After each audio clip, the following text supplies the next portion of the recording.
देशातील शेतकऱ्यांसाठी ऐतिहासिक योजना म्हणजे पंतप्रधान शेतकरी सन्मान निधी योजना।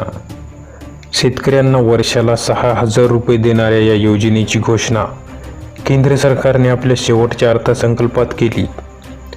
24 फेब्रुवारीला या योजनेचे उद्घाटन पंतप्रधान मोदी यांनी केले।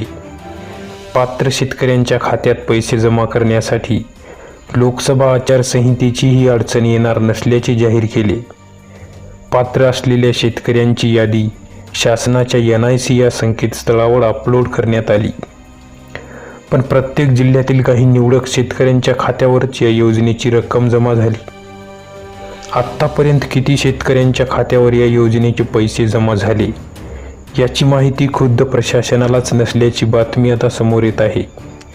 नियम आणि अटी पूर्ण केलेल्या पात्र शेतकऱ्यांच्या खात्यावर पैसे जमा झालेले नसताना पंतप्रधान मोदी मात्र या योजनेचा सरसकट शेतकऱ्यांना लाभ दिला जाईल असे आश्वासन देत आहेत। हे आश्वासन खरंच पूर्ण केले जाईल का? तुम्हाला काय वाटते खाली कमेंट बॉक्समध्ये नक्की कळवा। व्हिडिओ आवडला असेल तर व्हिडिओला लाईक करा, चॅनलवर नवीन असाल तर चॅनल सबस्क्राईब करून बेल आयकॉनला टच करा। परत भेटूत अशाच एका नवीन माहितीसोबत। धन्यवाद।